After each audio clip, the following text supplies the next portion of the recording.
William Van Geest.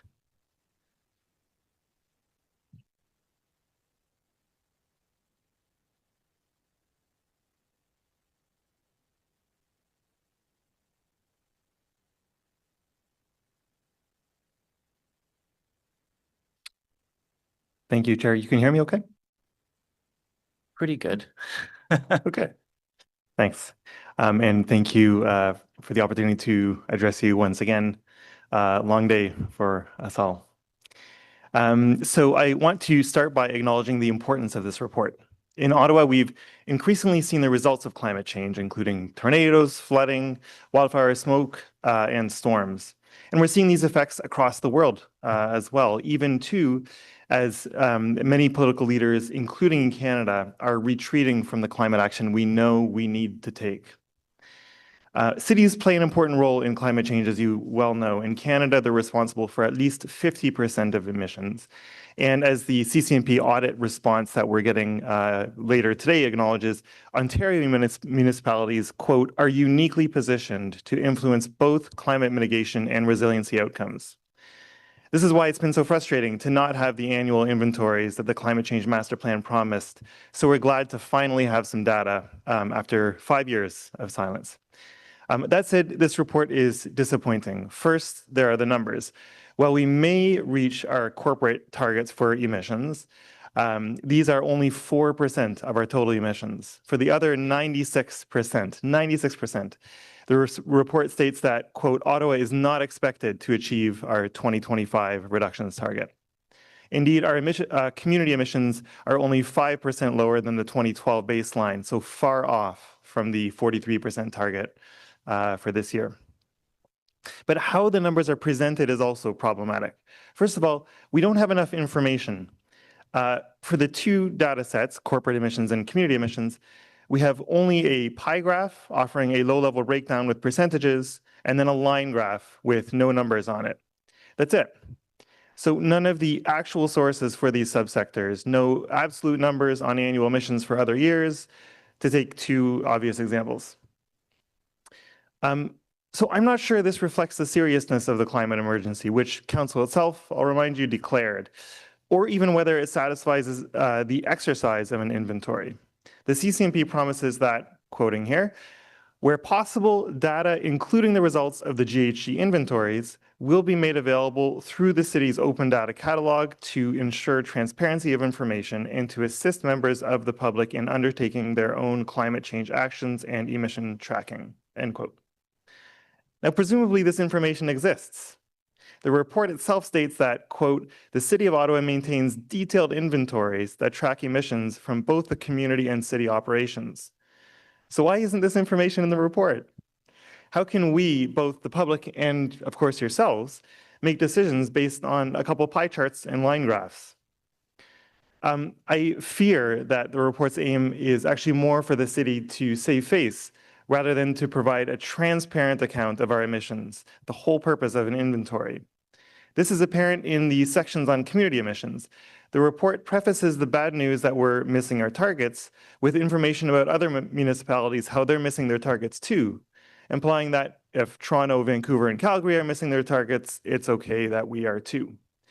In fact, the report never explicitly acknowledges how far off we are in community emissions, which is the most important number in the inventory. In a similar vein, the CCMP Progress report lists many, quote, key achievements under each of the 8 priorities. To be clear, the climate team should be this active. This is a good thing. But what's the impact of these actions? How much, for example, has each reduced emissions or shored up resiliency? Furthermore, what initiatives have been attempted and not succeeded? Most obvious to us is the high performance development standards, which Council, of course, approved, but then delayed in implementing. These would have made significant progress on both mitigation and adaptation. Again, we need the whole story here. This report reflects what seems to be a fundamental miscomprehension of climate change. We will not get a pass on climate change just because we sort of tried and because we're not doing worse than our peers. Missing targets means extreme weather will come sooner and harder. Damage from climate change has cost the city alone $36 million, to say nothing of what it costs to Ottawans.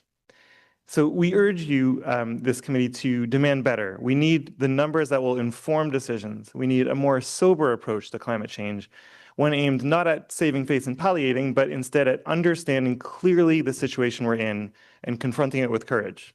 Thank you. Thank you very much for your delegation. I'm not seeing questions from councilors right now, but I did want to ask you on the transportation side in particular, what makes sense in your view, and where does the city need to shift to allow for much lower emissions into the future? Yeah, that's a huge question. So I'll try to be as brief and targeted as I can. Above all, we need a shift out of cars and into sustainable transportation. So, for example, the decisions we've seen recently that do the opposite in the area of transit are really concerning, like canceling the youth pass. To reduce hours, total hours on the road, with the new ways to bus. We've seen a string of decisions leaving kind of holes in the deficit on transit. A very relatively inexpensive and very effective approach on the transit front would be bus rapid transportation. That 600,000 that we saved by reducing frequency of the LRT by half is really not going to do it either. We need, reliability and frequency. So that's just a transit point. There's so many of the cycling interventions are very cheap and very effective. So implementing that in a hurry would be great, and really kind of through tactical interventions. But then I think also the zoning bylaw and kind of more like policy decisions plays a huge role. Of course, land use policy is transportation policy, right? And so eliminating car parking minimums across the city and not doing that kind of intervention on market there is really important. Really building 15-minute neighborhoods, making sure they're mixed and walkable and accessible. The possibilities are endless, but I think really, again, like transit in particular, it's obvious that we're backsliding. We're not going to get that conversion of car trips into sustainable modes. No, I appreciate that. There's so much to do in different areas of the city. The climate change team has some responsibility for, but there's a whole bunch of responsibility in other departments. That cross department collaboration is so important. And yeah, it's disheartening when we're looking at going the wrong way on things like urban boundary expansion or, Right. getting a bike share program established. It's taken years and hopefully we'll get there. Transit fares, there's a whole bunch of levers that we need to push and pull here that don't always have political buy-in. And that's where we find ourselves here is political buy-in needs to be there so that we can shift the strategies that we have at the city. I appreciate your delegation and your commitment to changing this priority so that we could get on the right track. Because right now we're kind of trending sideways and we need to trend in a different direction. So thank you. Thank you, Chair.